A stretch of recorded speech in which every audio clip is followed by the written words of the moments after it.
உங்கள் favourite TV ஷோக்களை இனி miss பண்ண தேவையில்லை. ZEE5 இல் முற்றிலும் இலவசமாக காணுங்கள். இங்கேயும் எப்பொழுதும். அவங்க சாப்பிட்டதுக்கு அப்புறமா தான் நாங்க சாப்பிடணும். ஏன் எங்களுக்குலாம் பசிக்காதா? நாங்களும் தானே வெளியில இருந்து வீட்டுக்கு வரோம். கீழே உட்காருன்னு சொன்னாலே எனக்கு கோவம் வரும். அதாவது இப்போ எங்களுக்கு சேர் இருக்கு, 10 பேர் இருக்கிறதுக்கு 10 சேர் காலியா இருக்கும். அங்க ஜென்ஸ் யாருமே இருக்க மாட்டாங்க, இல்ல ஒருத்தர் 2 பேரே இருப்பாங்க. அங்க போய் நம்ம போய் உட்காந்துட்டா நீ எப்படி சேர் மேல உட்காருவேன்னு ஒருத்தர் வந்து கேட்பாரு. அப்படியே செவிட்டு மேலே 4 அடிக்கலான்னு தோணும். ஆனால் கம்முன்னு நினைப்பேன். இவருக்கு தெரிஞ்சிடும் ஏன் பொண்டாடிக்கு அவன் 7:30 கூட்டுறான், நம்ம போய் சமாதானம் பண்ணி மச்சிவா நம்ம வெளில போகலாம், அங்கே போய் செம்மையாக காற்று வருது, இங்கே ஒரே வேக்காடாக இருக்குது அப்படின்னு சொல்லி கூட்டிகிட்டு போயிடுவார். எனக்கு கோவம் வந்தாலும் அந்த இடத்துல நான் காட்டிக்க முடியாத நிலமையில இருக்கேன். இண்டிபெண்டன்ஸை இழந்து விட்டேன். ஓகே, நீங்கள் என்ன இழந்து தான் நினைக்கிறீங்க?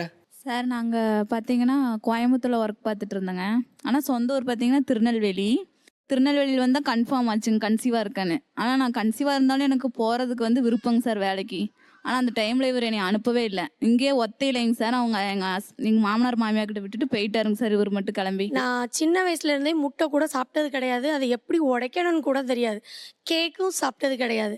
அப்படி இருக்கும்போது அவங்களுக்கு ரெஸ்ட்ரிக்ஷன் கொடுக்கல. என்னென்னா நீங்கள் வீட்டில் வந்து சாப்பிட்டுக்கோங்க, செஞ்சும் சாப்பிட்டுக்கோங்க. நான் வந்து அந்த பாத்திரம் கழுவுனதே கிடையாது. அப்படியே ட்ரெடிஷ்னலாகவே வளர்ந்ததுனால அந்த ஒரு ரெஸ்ட்ரிக்ஷன் மட்டும் எனக்கு இன்னும் அதை என்னால் மாற்றிக்க முடியல. ஆனால் நீங்கள் சாப்பிடுங்க, பசங்களையும் சாப்பிட வச்சுக்கோங்க, எங்கேனாலும் போங்க. 2 பசங்களும் இவரும் சேர்ந்து நான்வெஜ் ஹோட்டல் போயிடுவாங்க. நான் மட்டும் தனியாக போய் வெஜ் ஹோட்டலில் நான் சாப்பிட்டுட்டு நான் வந்து இல்லை அவங்க ஃபஸ்ட்டு சாப்பிட்டேன்னா அவங்க வெயிட் பண்ணுவாங்க.